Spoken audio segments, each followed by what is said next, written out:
12 homes went pending this last week in La Jolla. It is looking hot, hot, hot. Surprisingly, only 4 out of 12 of them have zero history of price reductions. That's one third of them. Usually, we'd see a higher number having zero history of price reductions within the pending homes.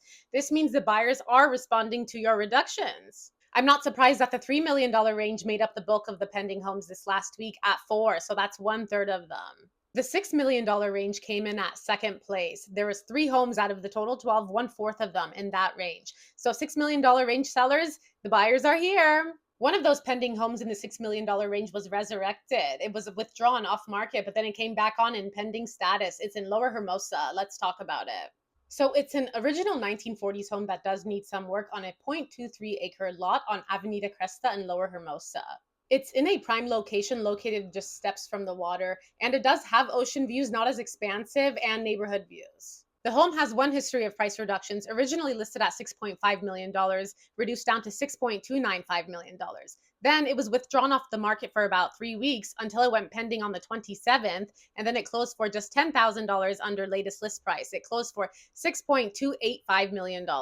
So it sold for roughly $1869 a square foot, and from the initial list date to pending date, it took 66 days. This success story shows us not to lose hope. If your house is sitting on market or if your house is withdrawn, look, things happen, things can change. We saw it happen with the house here on Bremerton down the street in La Jolla Heights, right? So if your house is off the market, withdrawn, all of a sudden it can come into pending status. So don't lose hope.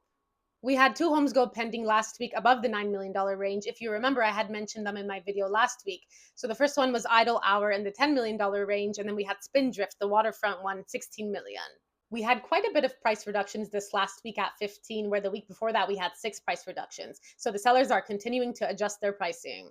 2 homes in the $9 million plus range had notable price reductions. One of them had its first price reduction nearly 16% after just 31 days on market, so it reduced just over $1.7 million. It was initially listed just under $11 million, and now it's just under $9.3 million. We had another one do its third price cut since it was initially listed back in December of 2024, so it dropped $1 million, and that's about a 9% drop. So the latest list price was almost $11 million. Now it's just under $10 million. We had one home in the $11 million range get withdrawn off market after it was pending. If you remember, I had mentioned that in previous videos. And then we had another one in the $15 million range also pull off market too, except their neighbor has now listed their house, which is also in the $15 million range. So that house is coming soon. And lastly, I've noticed quite a few of the $9 million plus range sellers are putting their homes up for rent as well, whether it's just a separate lease listing in the MLS or they're actually doing it simultaneously with the for sale listing.